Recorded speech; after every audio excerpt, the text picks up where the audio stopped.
আসসালামু আলাইকুম ওয়া রাহমাতুল্লাহ। আরবি আরাকান বাংলা নিউজে আপনাদের স্বাগতম। সঙ্গেই থাকছি আমি আয়েশা। আজ 17 এপ্রিল 2025। আরাকান সেনাবাহিনীর অনাহার, জোরপূর্বক শ্রম এবং নির্যাতনের মধ্যে ভূতিডং থেকে পালিয়ে যাচ্ছে রোহিঙ্গারা। নতুন প্রকাশিত প্রতিবেদন এবং ভিডিও প্রমাণ অনুসারে আরাকান সেনাবাহিনী কর্তৃক পরিচালিত অনাহার, জোরপূর্বক শ্রম এবং ব্যাপক নির্যাতন থেকে বাঁচতে রাখাইন রাজ্যের ভূতিডং টাউনশিপ থেকে ক্রমবর্ধমান সংখ্যক রোহিঙ্গা বেসামরিক নাগরিক বাংলাদেশে পালিয়ে যাচ্ছে। 14 এপ্রিল থেকে সোশ্যাল মিডিয়ায় বিরক্তিকর ফুটেজ প্রচারিত হয়েছে, যেখানে দেখা যাচ্ছে কয়েক ডজন পরিবার দুর্গম মায়ু পর্বতমালা অতিক্রম করে বনভূমির মধ্য দিয়ে উত্তরবঙ্গের দিকে যাচ্ছে বাংলাদেশ সীমান্তে পৌঁছানোর আশায়। সম্প্রতি সীমান্তের কাছে আসা একজন বয়স্ক রোহিঙ্গা মহিলা বলেছেন, তারা আমাদের ঘরবাড়ি পুড়িয়ে দিয়েছে, এখন আমাদের কিছুই অবশিষ্ট নেই, এমনকি খাবার বা আশ্রয়ও নেই। আমরা বাস্তুচ্যুত মানুষের মতো জীবনযাপন করছি, আমাদের সাহায্য করার কেউ নেই। যদি আমরা পালাতে না পারি তাহলে আমরা ক্ষুধায় মারা যেতে পারি। অনেক বেঁচে যাওয়া এবং প্রত্যক্ষদর্শীর মতে বাহিনীর তীব্র চাপের কারণে ভূতিডংয়ের পুরো রোহিঙ্গা গ্রাম খালি করা হচ্ছে। প্রতিবেদনে জোরপূর্বক উচ্ছেদ, পদ্ধতিগত চাঁদাবাজি এবং সশস্ত্র বাহিনীতে রোহিঙ্গা যুবকদের জোরপূর্বক নিয়োগের বিস্তারিত বর্ণনা দেওয়া হয়েছে। অনেক এলাকায় অবকাঠামোগত কাজের জন্য গ্রামবাসীদের কাছ থেকে শ্রমিক দাবি করেছে, জবাবদিহিতা ছাড়াই কর আরোপ করেছে এবং যারা তা মানতে পারেনি তাদের গ্রেফতার বা নির্যাতন করেছে বলে জানা গিয়েছে। শিশু এবং কিশোর কিশোরীদের আনুষ্ঠানিক অভিযোগ ছাড়াই মারধর করা হয়েছে বা তুলে নেওয়া হয়েছে বলে অভিযোগ। কাজ নেই, খাবার নেই, আর আমাদের রক্ষা করার কেউ নেই।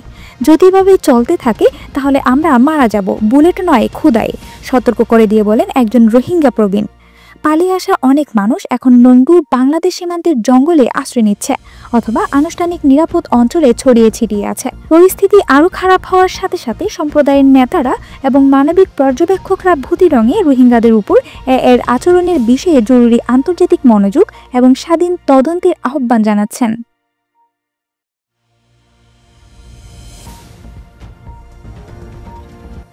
ভূতিডংয়ে নাইট গার্ড ডিউটিতে অনুপস্থিত থাকার কারণে আরাকান সেনাবাহিনী কর্তৃক রোহিঙ্গা ব্যক্তিকে নির্যাতন করা হয়েছে।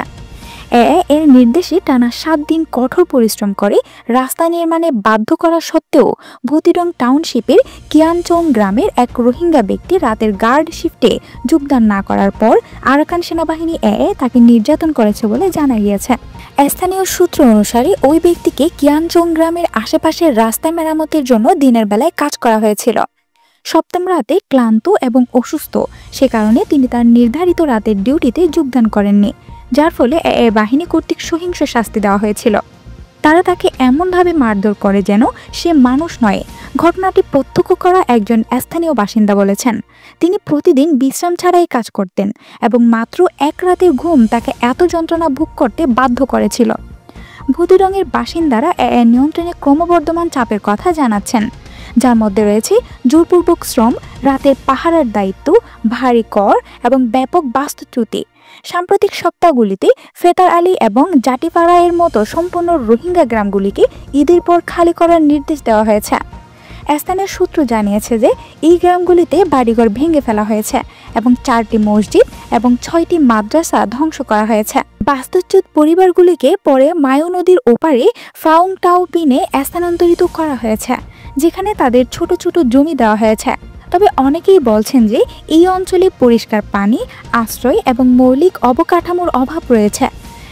এবং মিয়ানমার সেনাবাহিনীর মধ্যে সংঘাত তীব্র হওয়ার সাথে সাথে এই অঞ্চলের রাস্তাঘাট এবং জলপথ বন্ধ করে দেওয়া হয়েছে।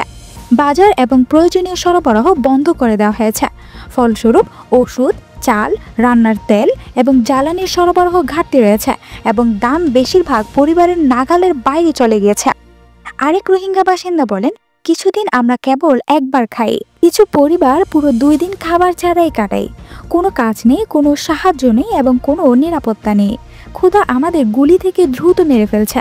রোহিঙ্গা সদস্যরা সতর্ক করে দিচ্ছেন যে জরুরি মানবিক হস্তক্ষেপ ছাড়া আরও প্রাণহানি ঘটবে, শুধুমাত্র সহিংসতার কারণে নয়, বরং নিয়ন্ত্রণাধীন রোহিঙ্গা গ্রামগুলিতে দুর্ভিক্ষের মতো পরিস্থিতির কারণেও।